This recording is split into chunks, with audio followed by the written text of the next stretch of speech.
Often for a given product, there's sort of a natural retention rate that you're going to get to once you've played all the tricks, and that's going to be defined by product quality. I only think there's so much leverage for what you can do on the paywall versus what you can do in that onboarding experience leading up to the paywall. And like, how premium can you make it feel? Like, how much can you convince the user that this is for them to get that trial started? It's just like somewhat classic economics, which is just like allow your people who want to pay more, right? Like, if you have a store where the most people can spend is $8 a month, you're not capturing surplus demand, right? I just think everybody's gonna have to move faster. If you still have like mid-2010s mindset on how fast app iteration should go and how long it takes to build stuff, like, I have bad news for you. You're gonna have your lunch eaten by like 10 Gen Alpha founders who building the same thing way faster. Welcome to Subversive, a podcast dedicated to sharing stories from the best consumer subscription apps in the world. We'll bring you lessons for how to grow your consumer subscription business, including insights and inflection points that led to exponential growth from leaders at category-defining companies and innovative startups. Let's get into the show. My guest today is Jacob Eiting, the founder and CEO of RevenueCat. Since launching in 2017, RevenueCat has grown into the largest SaaS platform for subscription apps that need help powering in-app purchases, managing customer data, and growing revenue across iOS, Android, and the web. Over the last 3 years, RevenueCat has also published an annual State of Subscription Apps report that provides the industry's most accurate and comprehensive subscription app benchmarks. In this episode, I talked to Jacob about data and insights from the 2025 report and their implications for subscription apps looking to maximize the growth of their businesses. All right, welcome to the podcast, Jacob. After being on your Subclub podcast a couple of times, along with David, it's nice to turn the tables and have you here on Subversive. So welcome. Thanks for having me. I'm rarely a guest on a podcast. I'm just a interloper and comment maker on most podcasts I'm on Subclub. So we'll see how I do. Let's see how it goes. And now I feel so special. Yeah. I'll try to live up to certainly in our domain, like in the domain that I normally talk about. So I'm like, where's David? I need to talk to David, but I know, I'll be all right. We should have invited David, but that's all right. We'll forge ahead. Okay. Well, as you know, Jacob, I'm a huge RevenueCat fan. Obviously, indebted to the community that you all have built and have enjoyed being a small part of it. But I particularly love the State of Subscription Apps report that you guys have been putting out for a few years now. And so we're going to be focusing today's discussion on your latest and greatest report, the 2025 State of Subscription Apps report. But before we jump straight into that, let's just get a little bit more background on you and what led you to found RevenueCat in the first place. I know you were a software developer for a long time. Before founding RevenueCat in 2017, what caused you to build this company? Desperation, in a word. But maybe like many of you who remember the pre-RC times or, have done this yourselves, I was an engineer working on a team at a company called Elevate, which was a brain training app that launched in 2014, 13 or 14, something like that. We rolled our own, which you had to back in the day, and subsequently suffered as that business attempted to scale and did scale despite the technological and business challenges. And we were just investing a ton of time, building systems, often without examples, right? We were having to sort of invent them. And so, it wasn't rocket science, but it was work and it was a distraction from our core business. I was telling somebody today, actually, it's like that was in 2014, maybe early 15. RevenueCat didn't get started until 2017. Yeah, I was probably one of the most expensive mistakes of my life. But hey, maybe the company would have been a martyr if we'd gone out that early. Maybe timing wasn't right. But yeah, that was the impetus, is we looked for something to solve the problem for us. Miguel, my co-founder, and I were working together on that team. Didn't exist. And I was like, it doesn't make sense that this doesn't exist. So I just sat down one day and emailed 10 people who I thought had the same problem, and they were all like, yes, problem. Yes, this is a problem. And that was it. And then once I got those answers, I was like, all right, let's go. We got to sprint. And that's, as they say, the rest is history. Oh, it's always such an advantage to be solving for your own problem. And it sounds like you did some early customer discovery and made sure you weren't the only one, or that just make sure there were others, because, you just don't always pull your head up and meet with people, working on similar stuff. And then I did a little bit of validation. I did some napkin math to make sure the economics of the business would work and had some idea. honestly, like, I don't want to like say I was prophetic or whatever, but I was pretty prophetic. No, I mean, the document I wrote I should share it at some point. Actually, that's a pretty good, interesting, like, X thread or something. But a lot of what was in that thread came true, or in that doc came true, but it was very basics. Like, hey, this is like a basic business problem. It's a business process problem. It's an infrastructure problem. And then I think secondarily, it was sort of I don't know if I had the conviction. I had seen Elevate be somewhat successful before I left, and they've gone on to be quite successful without me. I could kind of see that there was like room for real businesses here, right? And that was as much the bet as like this would be a product that somebody would buy. It's like it's a bet on the market, because at the time the market was 20 times smaller than it is today. It was something like less than 10 billion in subscription revenue on the app stores, and like that's about as much as RevenueCat does alone now, which is pretty crazy. So I captured the entire TAM that I set out to like capture at the beginning. It's just that the TAM has grown 20 times since then. So yeah, good timing. I get good timing overall. I'm not going to complain. Complain. I mean, timing is everything. But building on that point you made around this prophetic vision document. So I imagine RevenueCat, when you got started, was solving a much narrower use case, like a very specific pain point. And then over the last, 7-8 years now, you've probably evolved into a much broader platform. So where did RevenueCat start? What was that entry point? And then what services does RevenueCat offer today? Yeah, so I think this is a subtle point, but I think like one of the important, there's not much that's novel in RevenueCat. It's JSON. Like we transform JSON and we enrich it and stuff like that. But one of the things I think was somewhat novel was a combination of two unnovel ideas, which was we were both a like processor of the payment experience and entitlement tracking. So like the piping and the plumbing of a purchase, but also marrying that with the analytics side, because like they're just naturally together. You have your purchasing pipeline or your purchasing stack, and then that would typically feed into a BI process that would like generate your revenue data. And so it just made sense to merge these. That's like where getting the first right is what allows you to get the second one right, And so that was maybe the unique insight we had, was like, hey, we're going to make this like both a load-bearing infrastructure pillar of an app, which that's also what generates a lot of our like stickiness as a company. It's like makes us a product that people really invest in and stick to. And then there's the analytics layer, which is something like you get for free. And that's how we justify like, hey, like we continue to take money because like, hey, we're giving you this stuff continuously, make sure it's right. Now that wasn't actually necessarily in the initial vision. So really the very first version only had the infrastructure part. There wasn't even price tracking in like the very first version of RevenueCat. And it was very quickly, I started using the product with some people, and it just showed price tracking was a little bit tricky, so we deferred it. And then I was like, okay, we need price tracking. And then we had launched a basic version with like one chart. And then it was very clear, like, we're going to have this basic analytics, like basically a BI tool before we like can properly launch, or the product just feels empty. Even though technically the data was there, it just didn't feel like a complete experience, like a place to go.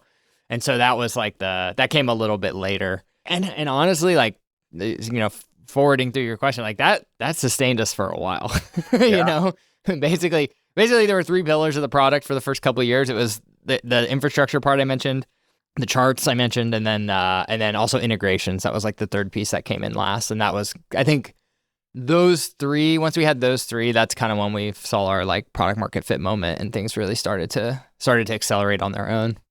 Well, one key thing I'll emphasize there, I feel like the best products, when you're solving a really deep pain point, can be very simple for a very long time, because the pain point is severe enough that you can go a long way with a relatively simple you just product. have to be above water, right? Especially when there's no competition, at which there really wasn't at the time. It's like we are better than the alternative. That's really all you need. Price isn't really, if the price is like reasonable, right? And it was, but yeah, when we added integrations, we realized that was a key use case for a lot of folks. Is like, yeah, they wanted their data. Yeah, they needed infrastructure. But really, it was like, hey, the problems multiplied when you're like, I want to use amplitude, and I want to use adjust, and I want to use this and that. And like, suddenly you realize that like having crap data was this problem that was going to cost way more. And so when we launched the integrations, and the fun story I always like to tell for starter people is like, we launched integrations, quotey fingers. Literally all we did was put up a web page with 9 integrations that we had not written yet. And like they had contact us buttons, right? And it would take us 2 or 3 days to turn around. We had an event system and we knew, public specs for these things, and we kind of knew they would all basically work because we'd used a lot of these tools in the past. So yeah, somebody would be like, hey, I want to use the blank integration, and Miguel would over the weekend or whatever, and then we'd ship it. And that was great because I think it honestly took us 2 years until we had to pay the debt of all 9 of those or whatever till the last one was finally requested. And totally, you can call that lying. I don't know. It wasn't lying. It just was just in time, product development, right? No, it's a classic smoke test, right? Let your customers guide you in the direction of the most valuable product features. And exactly. It sounds like that's what you did. Well, one of your latest features, maybe not a product feature, but a company feature, is this State of Subscription Apps report. And as somebody who lives and breathes consumer subscription growth, for my career, this is the best version of the report I've found out there. You guys have been doing it for a few years now. The latest is the 2025 report, which just came out on March 17th.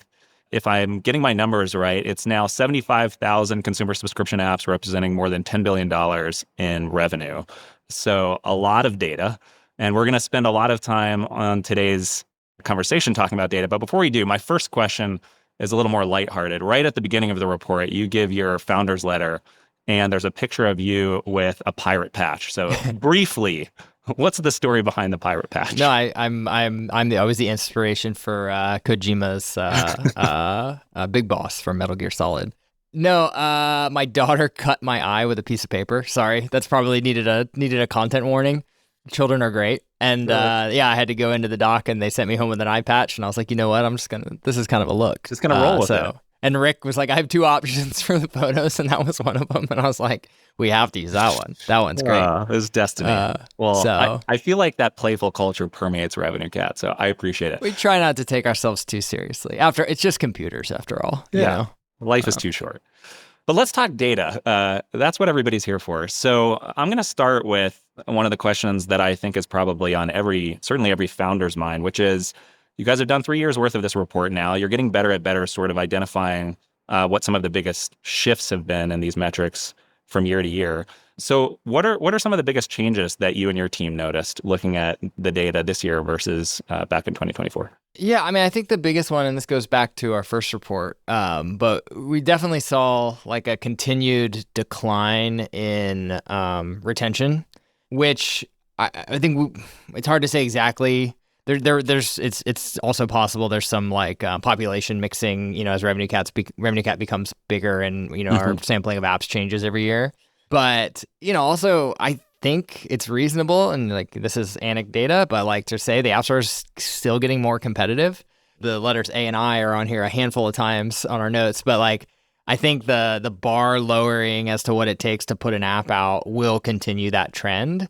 And when consumers have low switching cost, multiple options, they will switch, right? And so I think we can expect to see that in the aggregate. I think how that affects, I think the top, the best of the best, I think will be somewhat immune to those trends, because I think I should perhaps do some data to try to back up this theory. But I do think that once people find their forever apps, and if you build something good enough, that somebody will be like, okay, I have a handful of forever apps, right? That I will subscribe until I no longer have absolutely no need or whatever, just because I'm habituated to it and everything. But they're all great. I don't have any crappy forever apps, right? They're all top tier. And so I do think there's some immunity to that at the high end, but I think it's likely, and I don't want to say this to discourage anybody from getting into the game, because I still think there's as fast as competition is growing, the surface area of opportunities to build for is also growing. Maybe we'll get into some of your questions later, but I think for an undifferentiated category, plain straight, I don't know, let's say it's a running app or Strava. Let's say you're going to compete with Strava. Yep. Don't compete with Strava. Strava's one. Maybe you have some very unique differentiation you can put there, but it's probably not smart to just compete directly with Strava, right? And that's kind of the case, I think, in every category. You're not going to, it's going to be very hard for you to displace an incumbent without some very unique differentiation. And there are plenty of places to find that unique differentiation. But there will be, people are going to continue to build Strava clones and whatever clones to at low cost to try and flood the zone. It's my theory that maybe that's part of what's driving things down. Because like I see for every we saw this with ChatGPT wrappers and everything else. Like for every top tier app, there's 1,000.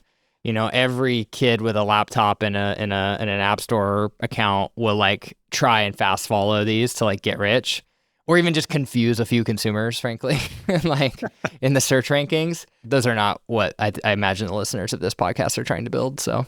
Yeah, well, and I'm glad you led with retention because there are so many examples of top consumer subscription apps, companies that have stood the test of time and reached billion-dollar valuations. You mentioned Strava, obviously Duolingo is an example, Spotify is an example. And the key to surviving the long game is subscriber retention. That is ultimately the foundation of the business, particularly for subscription apps. Let's talk a little bit more about retention specifically. I mean, this really is the metric, if you could choose one, that determines category kings. One of the things I pulled out of the report is that top decile apps in the 90th percentile, have 2x higher annual subscriber retention, 3x higher monthly subscriber retention relative to median apps. To the extent you have thoughts on this, like what is driving best-in-class subscriber retention rates? You mentioned differentiation. I think that's certainly a part of it. You just got to be unique, right? But what else? What can apps do to try to improve their retention rates? I do think like fighting in the middle is tough. You know what I mean? If you're like a P50 and you're like just trying to, and maybe you have a counter feeling to this, Phil, but I don't know if a game of inches is going to win. You know what I mean? Like I think like you may be better off figuring what are the big swings I can make that might put me into that P90, right? Like the top ones didn't get there by like a 5 basis point increase in retention every quarter, quarter over quarter, OKR over OKR. That's not, I don't think, how it's done. Mm-hmm. I think they did it by obviously they do all the smart things on retention and like all of the like, table stakes things. This was my experience, at apps I've worked on, but often for a given product, there's sort of a natural retention rate that you're going to get to once you've played all the tricks. And that's going to be defined by product quality, right? And sort of like actual natural usage of the product and what it means to a person and why are they using it and what is the core loop, right? Think of something like Dropbox, like or products that like are designed to elicit stickiness, right? And make you want to use it and just kind of habituate you to use it every day because that's where you get the most value. They're naturally going to have higher retention, right? And it's not because they optimized their paywall. It's not because they had the best marketing lifecycle, whatever. That stuff matters and you should do it all and you should think about it. But you should think about like, okay, if I'm slogging it out in the P50 of retention, like what radical changes? And I don't mean, I do mean in somewhat radical. I think sometimes apps are, especially if you have a somewhat of a good thing going. So let's say your P50 retention, your median retention, but you've scaled it and you're like a sole small team. You scaled it to 30K MRR. Like that's reasonable. That's a business that's like worth working on. Not that all businesses are worth working on, Phil. I want to point that out. But like that's a business that like kind of justifies further investment probably, right? Because you've kind of gotten out of the killing zone, like the long zero, and like you've gotten into like something you can like iterate on and scale. But yeah, if you're like kind of stuck, like I think people even with that amount of velocity or momentum, I think they'll get some sort of risk aversion, right? They'll loss aversion. They'll want to, we can't mess with this or we can't mess with this core loop because whatever. And it's like you probably need to in order to like unlock that next thing. And that can be hard. You have customers who have a certain expectation about the product and like all of this. But also if you're going long and you're early relative, like most of your customers are still in the future. So like think about it in those terms. And then, I'd say second and third, second is just like general craft, right? I just think the top apps, there are some exceptions, but I think the top apps are pretty good. Use them, they're pretty good. Even if they're not like winning Apple Design Awards, like they're well done. They serve the user. They're not an obvious scam. You know what I mean? It used to be maybe not the case on the App Store, but I feel like the App Store's gotten better at like downranking apps that have bad reviews and things like this.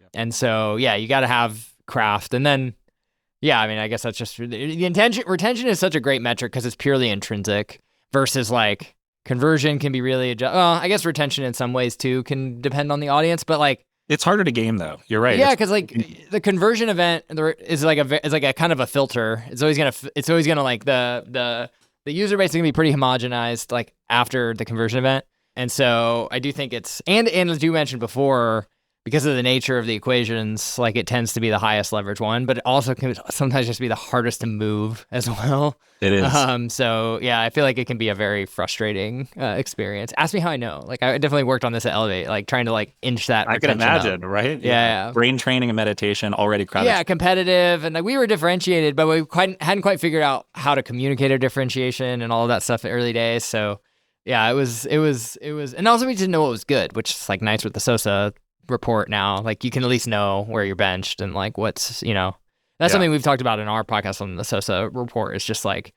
make sure you're working on metrics that are bad. Like don't work on your best metrics. Right? Yeah. Work on the metrics where you have the most upside. And I know you guys released your own benchmarking calculator as part of the 2025 report. We've also collaborated on the subscription value loop calculator, which I'm excited to do the second version of over the next month or so. But to recap what you said on retention, and I think this is really important. I guess the way I look at it, and this sounds consistent with what you just described, there's sort of like 3 levels of optimizing retention. The first one is just picking the right category, because certain categories lend themselves to much higher retention rates than others. Once you've selected a category, then it's a matter of building a product that provides unique and enduring value. If it's not unique, people aren't going to give it a chance in the first place. If it's not enduring, they'll churn after the first few months. And then there is this final bucket, which is on the margins, you can run the Duolingo playbook of motivation features and streaks and badges. And that'll take any app up 20% or whatever, right? Right. Like, but those optimizations are maybe going to move retention by 2-3 percentage points on the margin. They're not going to drive 10, 20, 30 percentage point gains in retention. And so it is both the highest leverage metric, but also the hardest one to move. And if you're in the 50th percentile, either you need to be an indie developer or a very small team that's just keeping things lean, which can be a very effective strategy, or you need to take bigger swings in order to resolve that issue. So then let's talk a little bit more about AI. You mentioned the letters A and I. Everybody's talking about these letters these days. I've heard of it. One of the data points on the report is that AI apps are making 2x higher day 60 revenue per install, or D60 RPI, versus median apps. But the question I have is, how sustainable do you think that is, right? There's this tourist effect that investors and operators are talking about right now, where because AI is so hot and everybody's using ChatGPT, it means that nobody wants to be left behind. There's fear of missing out. There's FOMO. And so people are trying all these AI apps just to make sure they know what the latest and greatest looks like. But then churn rates are often pretty high. And so how do these AI apps, this new wave of consumer companies, sustain this growth and make sure they're retaining subscribers over time?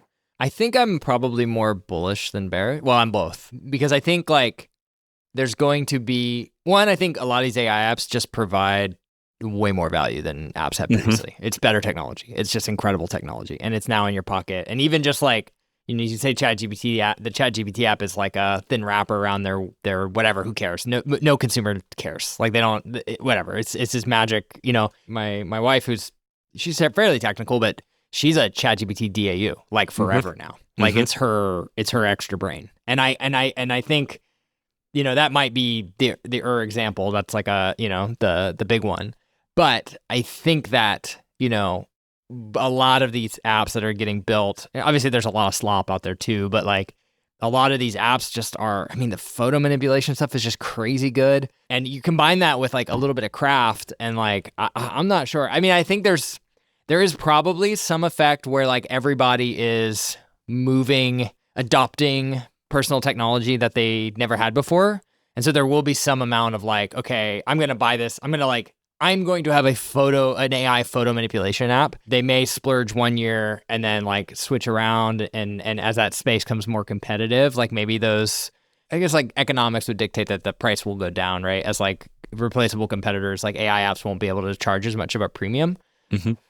But I don't know, that there's the flip side of that, which is that like, hey, if these things are just providing a ton of value, there might not be, and you combine that with, ChatGPT is another good example of like, there's a million LLMs out there now, not a million, but there's a lot, and some of them are cheaper. Yep. But ChatGPT kind of has a brand. You kind of know who they are. Sam's been on the cover of whatever, right? Like it's been in the newspaper. It's synonymous. I don't think people know that that's a company versus like a technology. Like I just spoke at my high school, my old high school for career day, and everybody talked about ChatGPT. They didn't talk about AI, right? And I think that effect can happen. I think it hasn't necessarily fully happened in other categories yet. this technology is accelerating everything, and like I think we'll just have to get used to the cycles going faster and faster, and expect there to be disruption on a faster time cycle than we've been used to. One effect is AI is just fundamentally better technology. You use those words, right? We've pushed the Pareto frontier further out, which means there are more new consumer applications that can be built using this technology, and existing applications can be improved on. So you mentioned Strava earlier, and in general, it would be foolhardy to go after Strava given its network effects and what a great product they've built. But there are companies like Runna that are using AI in order to innovate in certain areas where Strava maybe doesn't have as much of an advantage because they're going after more serious runners who are running marathons or who want, more advanced metrics on their running performance.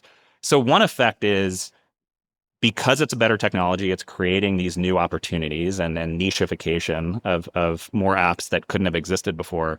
Another effect is the exponential decrease in the costs to create software, as well as the accessibility of building an app, even if you're completely non-technical now. Costs have gone down, and also like the number of people who can conceivably do it has gone up. And I'm not sure how much that it totally equates to, but it's significant.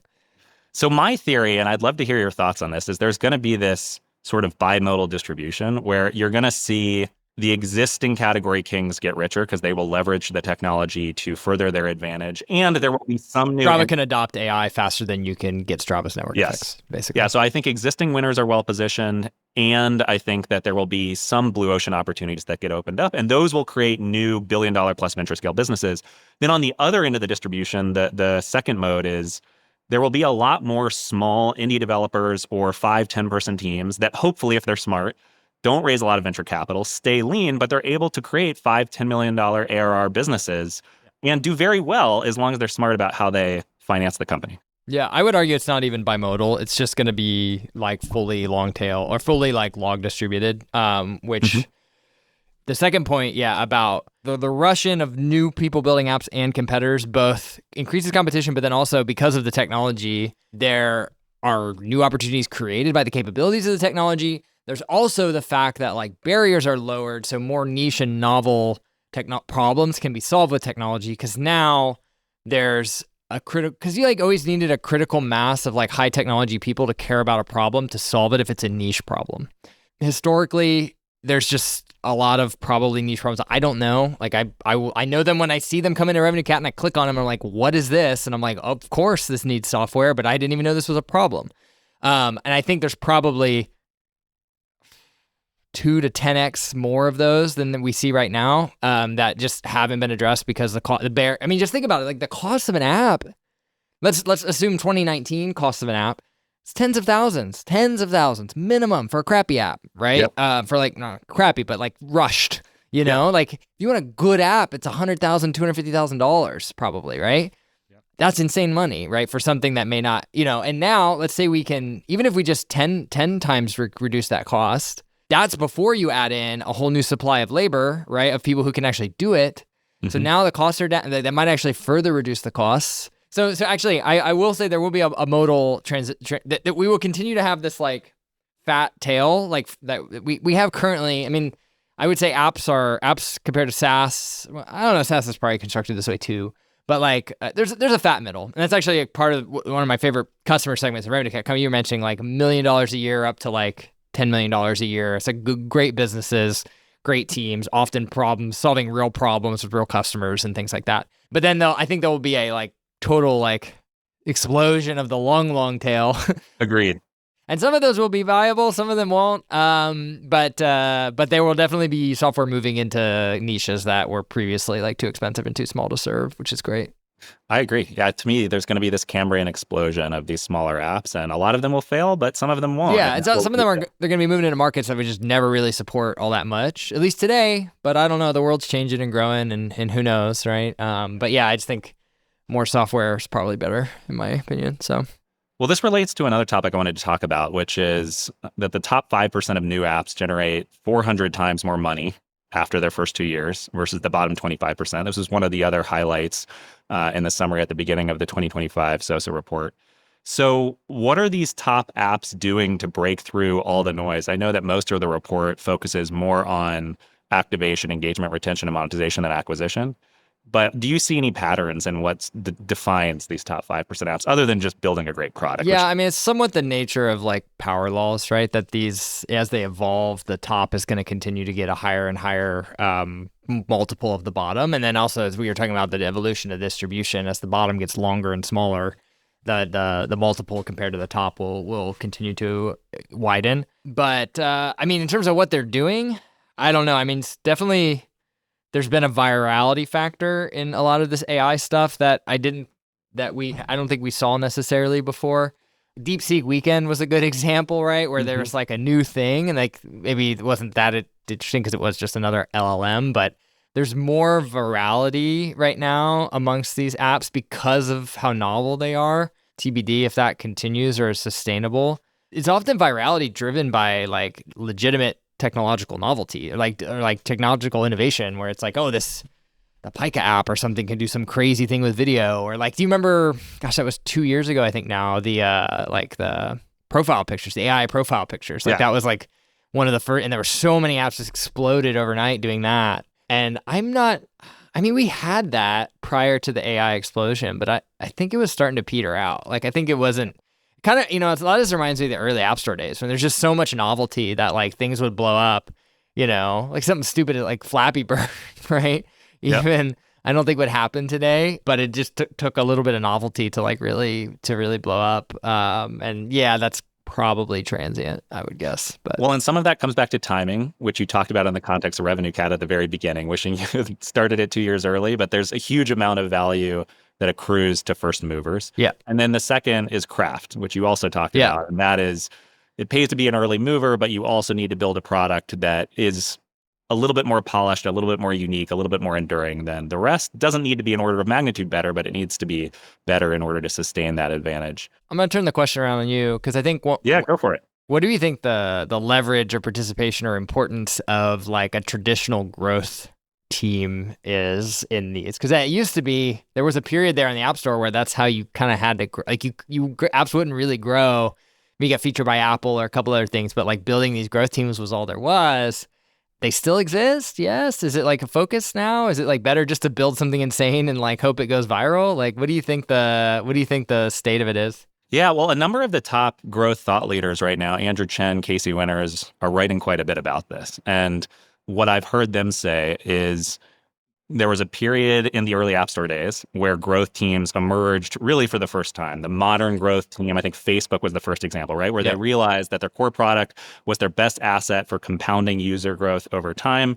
And so traditional marketing teams continued to be important, but product-driven growth arose. That's this new discipline that was very, very important. But then as the mobile technology wave played itself out, the amount of differentiation that growth teams could drive through these playbooks started to reach diminishing returns. Everybody had the playbooks, right? Yeah. Everybody knew the plays. And so there just wasn't a whole lot of new and interesting things you could do. But with the rise of AI, now, we talked about this earlier, producing software, producing technology products has gotten cheaper and more accessible than ever. And it's creating some of these new channel opportunities for growth leaders or growth teams to find alpha, to find upside.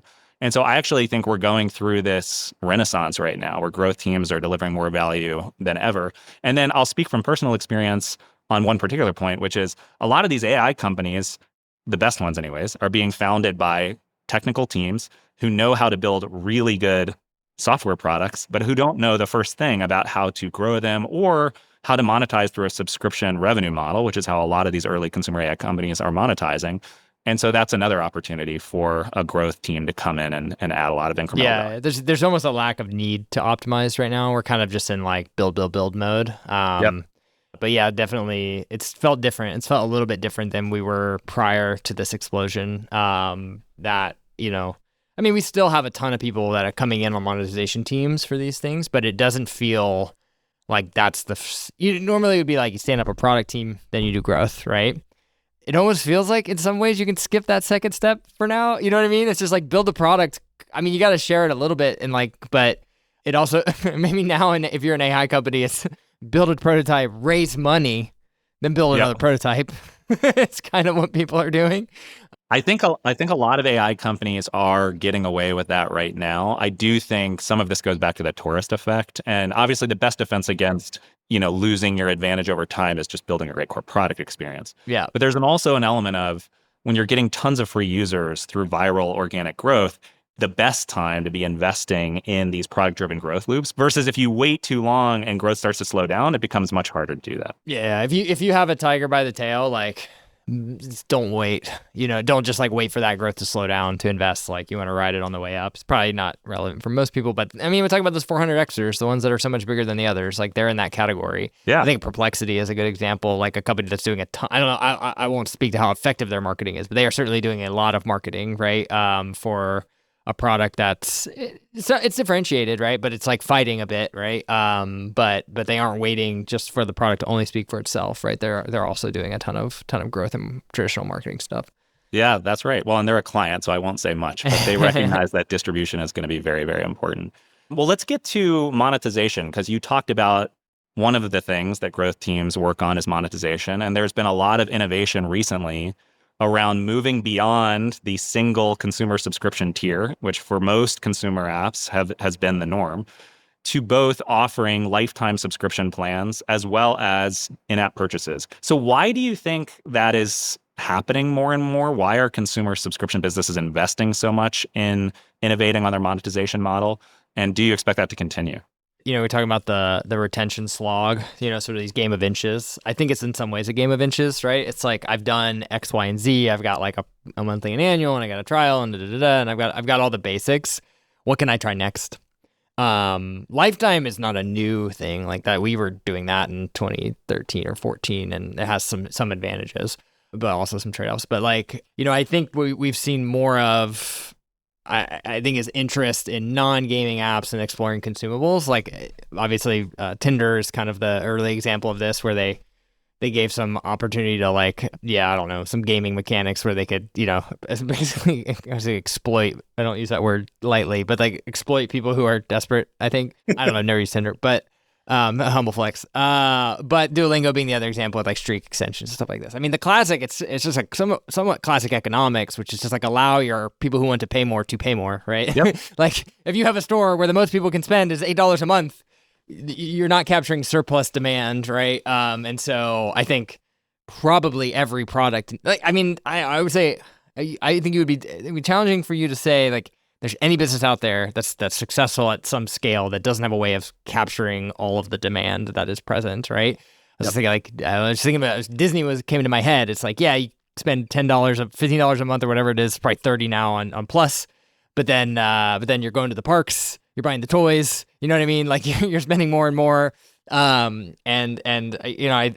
got to be the case that you have an uncapped ability to spend for your customers that want to spend more, right? Yep. Now you got to do that with taste and value. The Disney parks are good, right? That's why people can charge. They can charge $200 a day or whatever. But I think more apps would benefit from this. Honestly, my theory is why we're working on this is that I think it's a technology problem. It's hard. It's not hard. None of this is that. It's not impossible. But a monetization team cannot alone build these kind of features, right? It's going to take a product, some angle from product, some angle from data, from monetization, from infrastructure. It's gonna be all that. We're working plug something, but we're working on a virtual currency product that is meant to serve this niche, because I do think more apps should be trying more stuff here, because there's a lot, especially if you have content or perhaps you have. Yes, there's a social graph, or there is some sort of gamification or something like that. I think it's definitely worth experimenting. And I think this is one place where the term whale is definitely pejorative, but you bring your own sort of spending biases to the equation. Often developers undervalue their own product, right? And then they do. I do think there is some probably baseline. Same reason you use the term whales. It's not something nice. And, I don't think it necessarily, and in gaming, it truly was okay, let's exploit these sort of uncaptured gambling addictions in people in their homes, essentially. So I think there's some baseline resistance to do it, but be thoughtful and do it with taste and don't build something you're not proud of. But I think, These are consenting adults, or they should be at least. So let them spend, have something valuable they can buy. Make sure it's valuable. Just make sure whatever you're selling is valuable. And then nobody can feel bad about it. So Yeah. Yeah. Well, in the report, it says 35% of these consumer subscription apps are now offering lifetime plans and or in-app purchases. And to be honest, I'm surprised it's taken this long, and I just expect this number to go up and up and up. Technology problem. RevenueCat's going to solve it. We're going to give you tools, and then it's going to unlock. They're going to be talking, forget AI's out. We're going to be talking about RevenueCat's virtual currency feature next year. Yeah, well, I'm excited for that feature. And I do think, if you look at prosumer subscription or enterprise SaaS, one of the great advantages they have is you can land and expand, and you can upsell into higher price tiers. But with consumer subscription, if you've only got one tier, it's just matching. It's just being able to to match to each person's propensity to spend separately, right? Well, a couple more questions here. So one is, I think everybody at this point recognizes just how important onboarding is. But one of the other data points that stood out to me in the report was that 82% of trial starts happen on the day of install. And top decile apps in the 90th percentile boast 3 times higher trial start rates versus the median, as opposed to trial conversion rates where they're only 2x more efficient at converting trials into subscribers than the median. So onboarding and paywall optimization have a ton of leverage. What are you seeing some of the best consumer apps do when it comes to just making sure they're capturing that user intent during that brief window when it's at its highest? I would almost wonder if that what amount of that effect is accounted for who is showing the paywall and onboarding. Probably. Like that is just such a huge unforced error that so many apps make for a number of reasons psychologically, I think. But that is just going to be your easiest and most likely games. It's like, and then the math on why it's 80% of trial starts are on the first day. It's just a nature of retention, right? It's like most of your users, becoming a user and using the app on the first day are highly correlated, right? And so everybody who's a user is probably going to use it on the first day, and therefore most of your users are going to be on their first day, and so therefore most of your trial starts are going to be on the first day if you throw them there, and you should optimize for that, right? And then the fact that you mentioned the differentiation squishes at the conversion from trial to paid, well, it makes sense too, because trial conversion is a semi-passive event, right? Like you don't have to be using the app at that point for the trial conversion to go through. So yeah, I think this is also one of those areas where it's going to come down to, I only think there's so much leverage for what you can do on the paywall versus what you can do in that onboarding experience, leading up to the paywall. And how premium can you make it feel? How much can you convince the user that this is for them to get that trial started? I find some apps just do, you're going to make me come up with an example. I'm not sure. I might not be on the spot. But some apps just have these amazing onboardings where you feel like you've been a user forever before you even get to the end of the onboarding, right? Or you're already a user of the product and whatever, and you've been sold on this life post conversion, this app's gonna solve all my problems, right? I think developers pull back because they feel, they just feel they don't want to seem too aggressive or greedy. This is more problem I see in indie developers. I think anybody who's making a serious run at it knows to do this. Definitely worth investing in that first 2 minutes of a user's experience. At Elevate, we built a whole game. We built a whole multimedia 2D interactive thing that was leading a user through their first 2 minutes. And this was 10 years ago now, but and it mattered. It sold the product on premium. It increased our retention. It had all these effects outside of just that that localized trial start rate. Yeah, I had somebody ask me recently, how often should you be A/B testing your onboarding experience? My answer was, if you have the resources to do it, you should just continuously optimize. Constantly, yeah, because it's you have so many trials, little t trials, people going through that funnel. You can actually experiment with a lot of small stuff on the onboarding. As stuff gets further down, it takes longer to get test results. But if you have a reasonable number, hundreds of thousands of downloads a day, you can be running an experiment in a couple days and get results. And if you could do that on a weekly basis, be running a couple experiments, you could be gathering a lot of data really quickly. It should be good. Yeah. So to recap that, I heard 2 buckets of things. The first was do the obvious stuff, right? Paywall view rates. Jake Moore, who founded Superwall, talks about getting paywall view rate over 80% in the first session, because if the user doesn't even know you have a premium product, then obviously subscriber conversion is going to be lower. Using SSO options like Apple, Facebook, and Google in order to streamline registration. There are a number of these things that are just fairly easy and obvious to do. And then there's the harder part, which is making sure that this immersive onboarding experience you're creating is unique and compelling enough that users get really excited and are more likely to pay for the product. Which is going to be limited by how differentiated your product actually is. But then it's also going to be related to that word craft we keep using. Like, is your app really great? And does it look great? And does it make consumers feel like it's a premium product? And I think that's probably some factor of it as well. Yep, absolutely. All right, one last data question, and then we'll get to our lightning round. So looking across nearly all of the key KPIs in the report, North America continues to be an outlier. It outperforms most other regions across most of these metrics. Has that changed at all in recent years, or does that continue to just look pretty consistent year over year? I knew this was going to happen. I have no idea, Phil. What's the report say? I have to go back to the data. Fair enough. But one thing I was musing rather than an answer, but like we should probably normalize these per region things by like either GDP per capita or like PPP. Because like, I mean, I think it's no surprise, like North America still for RevenueCat, like, I don't know what the exact split is, but like US, Canada is like still like our number one place people make apps as well, or like close. And so they tend to be oriented towards these markets. And then also I just think like we're one of the, I know I make some generalizations, but like the United States at least is a very consumer culture. Like we're very used to like consumption as a lifestyle. That's not necessarily the case in other places, even if they have a similar like, GDP and like free income and stuff like that.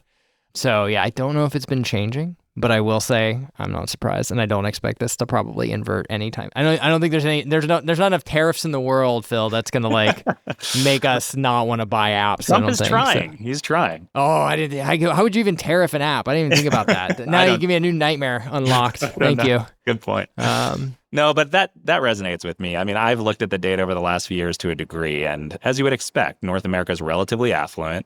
There are a lot of companies producing apps in America and in Canada.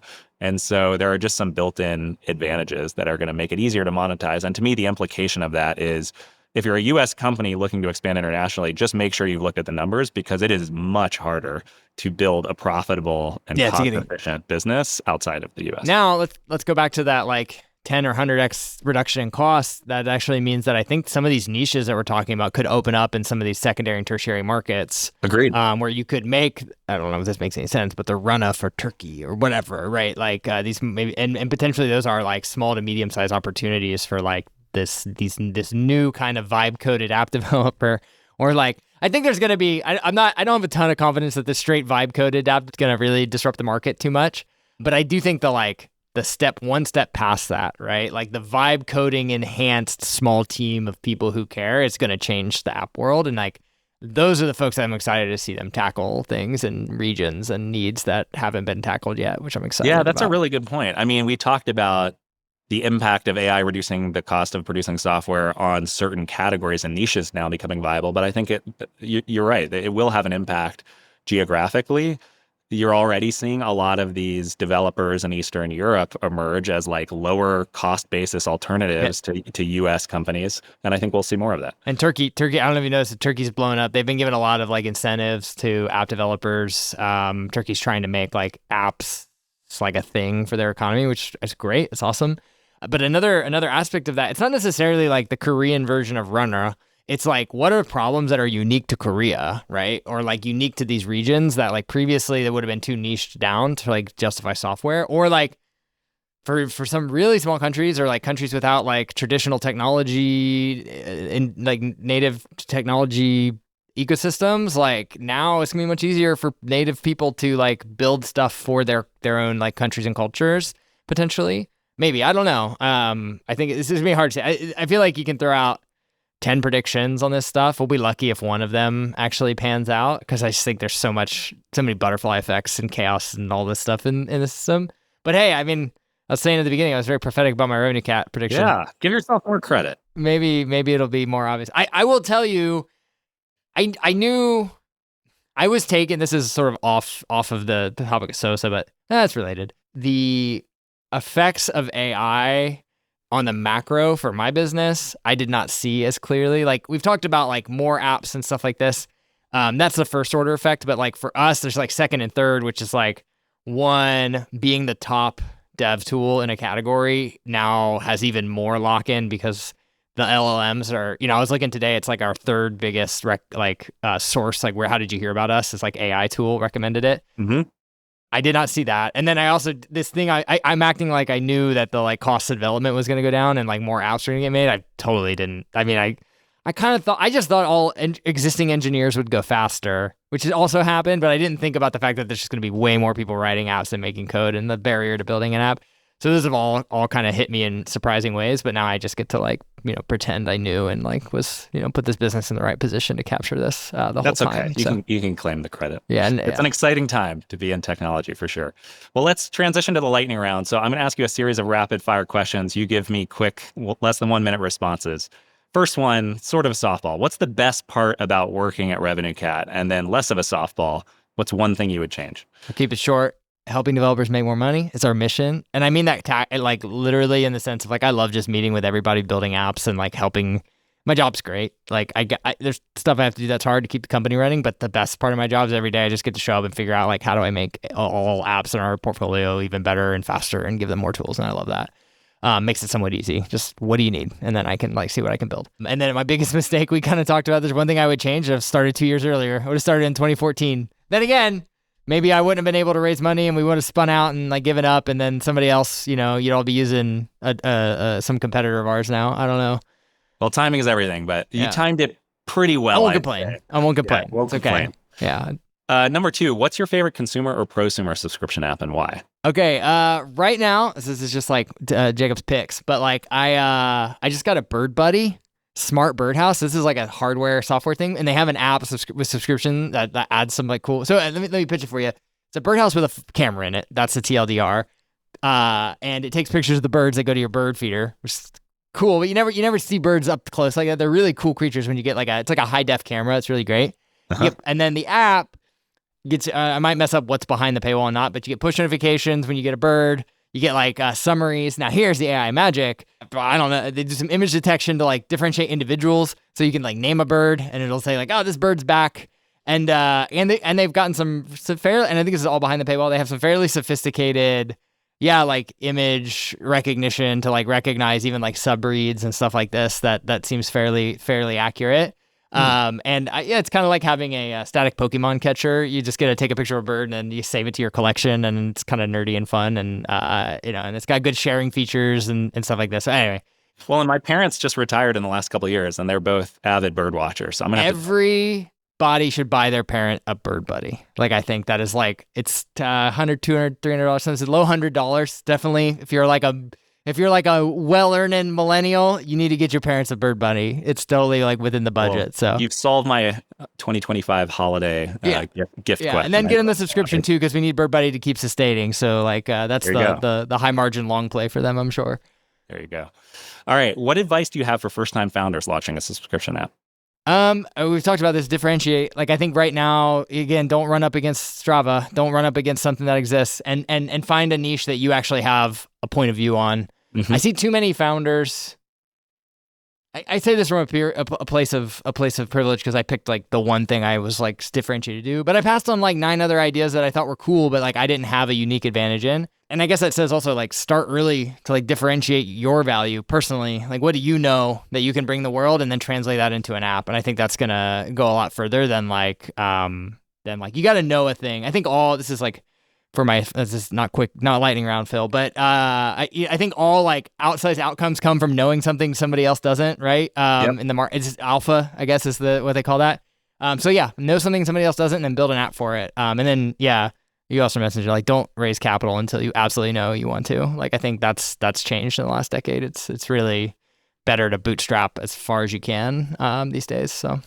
Well, and I think that advice is timeless, but it's only become more important because with software development costs going down, there's just going to be more and more apps. It's going to be more and more competitive. So you need some sort of unfair advantage. And then I would also add, you need to be passionate enough about the space that you're willing to spend 10 anything years you of your spend life time on. It's a grind. It's a grind. So you got to have some reason to love it beyond, because the money might never come, right? So you gotta love it for other reasons. What's an example of a time that you and the team at RevenueCat failed, and what did you learn from that mistake? I wrote down 2021 largesse. We raised our Series B. We were probably a little too early. we had the metrics, I guess. If somebody was willing to write a check, and I'm grateful for that. But in terms of maturity, I'm not sure we were ready to like understand and ingest what that meant. And like we were still, I think there's just like a period for founders where you have to like go through, you have to take a certain number of hits and like make a certain number of mistakes, a sort of fixed number of mistakes. And we had to work through those through 21 and 22 and then into 23, and just really did not grow super fast. I don't think we delivered super well on product. I felt like we were letting our customers down, and like we were just focused on a lot of like the wrong things. BS. I don't know if we can cuss on this podcast, but BS. Like we just focused on a lot of stuff that in hindsight, I'm now like, that did not matter in any sort of way. And so, yeah, it's rough. I don't know. I don't know if I can even advise founders to avoid that. I think you kind of just have to live it and go through it and get your licks. This is okay. So the one distillation I would say, if it smells like BS, it probably is BS. So like, if you're a founder, you probably have the right sense for it. So yeah, avoid it if you can. Yep, good advice. Well, and I imagine that the timing didn't help you either. I mean, coming off of the pandemic, there were all sorts of tailwinds consumer apps were riding that went away in 2022 and 2023. And as a platform that's monetizing on that wave, it probably... Yeah. So the macro hit us, and then also like sort of incompetence kind of combined at the same time to create what I call internally the dark times. But we've since come made it out through. of it. Yeah, we're doing great. Well, it definitely shows. You guys seem to be doing great. All right, last question. How do you believe AI will impact the subscription app ecosystem in the next 1 to 2 years? Obviously, it's going to change a lot, but if you had to pick one or two things, anything in particular? I just think everybody's going to have to move faster. Like which seems trite, but like the expectation for how quickly you can iterate on basically everything is going to go up. And so like if you still have like mid 2010s mindset on how fast app iteration should go and how long it takes to build stuff, like I have bad news for you. You're going to have your lunch eaten by like 10 like Gen Alpha founders who building the same thing way faster. Even if you don't think their product is good or you don't like React Native or whatever, too bad. Like consumers don't care. Nobody cares about your like your perfect architecture and your Swift UI, whatever. Like you just got to be able to build really, really quickly, find a way to make it quality and differentiate. But like, and I think that's a little terrifying. I think and this is maybe where we get AGI takeoff, but I think like the economy is just going to start moving faster than humans can at some point. And maybe that's what Foom looks like, but I can feel it happening. Or I feel like a hard time keeping up with stuff. I feel it too. Yeah. Especially if you're a technical contributor, like I think for sure. So, yep. Move fast and break things, and gold plate later. Well, great. This was a real pleasure, Jacob. Thanks for coming on the podcast. Any parting words or anything you want to say before we end things here? If anybody hasn't used RevenueCat.com, I suggest checking it out. Check out the report, RevenueCat.com/report. You can find me on Twitter, tweeting much to the chagrin of my employees and investors, I'm sure, at twitter.com or x.com, I guess, /Eiting, which maybe we'll link in the show notes. But other than that, no, Phil, it's been great. It's been nice to just show up and talk, and not be overrunning the guest. I am the guest. Haha. There you go. You got a platform. Well, thanks for coming on. It was a lot of fun, and I will say RevenueCat is a great product. Most of my clients use it, and thanks for sharing the insights from your report. It was a good discussion.